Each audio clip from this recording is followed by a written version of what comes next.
ایک ایسا نبی جو اپنے شاگرد کو لے کر سفر کو نکلے، لیکن ایسا کیا ہوا جو 4 لوگ قتل ہو گئے۔ حضرت عیسیٰ اپنے شاگرد کو لے کر کسی سفر کو نکلے۔ راستے میں ایک جگہ رکے اور شاگرد سے پوچھا، تمہارے جیب میں کچھ ہے؟ شاگرد نے کہا، میرے پاس 2 درم ہیں۔ حضرت عیسیٰ نے اپنی جیب سے 1 درم نکال کر اسے دیا اور فرمایا، یہ 3 درم ہو جائیں گے، قریب ہی گاؤں ہے، تم وہاں سے 3 درم کی روٹیاں لے آؤ۔ وہ گیا اور 3 روٹیاں لے راستے میں آتے ہوئے وہ سوچنے لگا، حضرت عیسیٰ نے تو 1 درم دیا تھا اور 2 درم میرے تھے، جبکہ روٹیاں 3 ہیں، ان میں سے آدھی روٹی حضرت عیسیٰ کھائیں گے اور آدھی روٹی مجھے ملے گی، لہٰذا بہتر ہے کہ میں 1 روٹی پہلے کھا لوں۔ چنانچہ اس نے راستے میں 1 روٹی کھا لی اور 2 روٹیاں لے کر حضرت عیسیٰ کے پاس پہنچا۔ آپ نے 1 روٹی کھا لی اور اس سے پوچھا، 3 درم کی کتنی روٹیاں ملی تھی؟ اس نے کہا، اے اللہ کے نبی، 2 روٹیاں ملی تھی، 1 آپ نے کھائی اور 1 میں نے کھا لی۔ حضرت عیسیٰ وہاں سے روانہ ہو گئے۔ راستے میں ایک دریا آیا۔ شاگرد نے حیران ہو کر پوچھا، اے اللہ کے نبی، ہم دریا عبور کیسے کریں گے جبکہ یہاں تو کوئی کشتی نظر نہیں آتی؟ حضرت عیسیٰ نے فرمایا، گھبراؤ مت، میں آگے چلوں گا، تم میرا دامن پکڑ میرے پیچھے چلتے آنا، خدا نے چاہا تو ہم دریا پار کر لیں گے۔ چنانچہ حضرت عیسیٰ نے دریا میں قدم رکھا اور شاگرد نے بھی ان کا دامن تھام لیا۔ اللہ کے حکم سے آپ نے دریا کو اس طرح عبور کر لیا کہ 1 پاؤں بھی گیلے نہ ہوئے۔ شاگرد نے یہ دیکھ کر کہا، میری ہزاروں جانیں آپ پر قربان ہو، آپ جیسا صاحب اعجاز نبی پہلے مبعوث ہی نہیں ہوا۔ آپ نے فرمایا، معجزہ دیکھ کر تیرے ایمان میں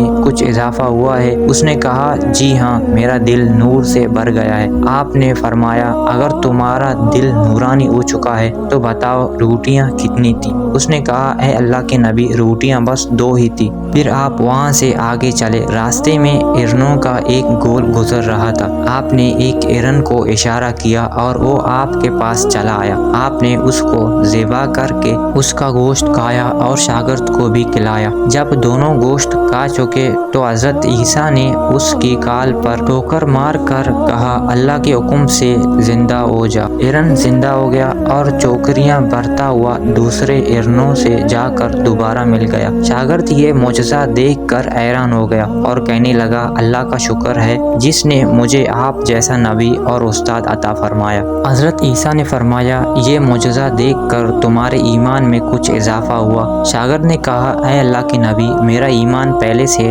دوگنا ہو چکا ہے۔ آپ نے فرمایا، پھر بتاؤ روٹیاں کتنی تھی؟ شاگرد نے کہا، اے اللہ کے نبی، روٹیاں بس 2 ہی تھی۔ دونوں حضرات راستے پر چلتے گئے، کیا دیکھتے ہیں کہ ایک پہاڑی کے دامن میں سونے کے 3 اینٹیں پڑی ہیں۔ آپ نے فرمایا، اے شاگرد، 1 اینٹ میری ہے اور 1 اینٹ تمہاری، اور تیسری اینٹ اس آدمی کی ہے جس نے تیسری روٹی کھائی تھی۔ یہ سن کر شاگرد شرمندگی سے بولا، حضرت تیسری روٹی میں نے کھائی تھی۔ حضرت عیسیٰ نے اس لالچی شاگرد کو چھوڑ دیا اور فرمایا، تینوں اینٹیں تم لے جاؤ۔ یہ کہہ کر حضرت عیسیٰ وہاں سے روانہ ہو گئے اور لالچی شاگرد اینٹوں کے قریب بیٹھ کر سوچنے لگا کہ انہیں کیسے گھر لے جایا جائے۔ اسی دوران 3 ڈاکو وہاں سے گزرے۔ انہوں نے دیکھا ایک شخص کے پاس سونے کے 3 اینٹیں ہیں۔ انہوں نے اسے قتل کر دیا اور آپس میں کہنے لگے، اینٹیں 3 ہیں اور ہم بھی 3 ہیں، لہذا ہر شخص کے حصے میں 1 اینٹ آئے گی۔ اتفاق سے وہ تینوں ڈاکو بھوکے تھے۔ انہوں نے ایک ساتھی کو پیسے دیے اور کہا، شہر قریب ہے، تم وہاں سے روٹیاں لے کر آؤ، اس کے بعد ہم اپنا اپنا حصہ تقسیم کر لیں گے۔ وہ شخص روٹیاں لینے گیا اور دل میں سوچنے لگا، اگر میں روٹیوں میں زہر ملا دوں تو دونوں ساتھی مر جائیں گے اور تینوں اینٹیں میری ہو جائیں گی۔ ادھر اس کے دونوں ساتھیوں نے آپس میں مشورہ کیا کہ اگر ہم اپنے ساتھی کو قتل کر دیں تو ہمارے حصے میں 1.5 اینٹ آئے گی۔ جب ان کا تیسرا ساتھی زہر آلود روٹیاں لے کر آیا تو ان دونوں نے منصوبے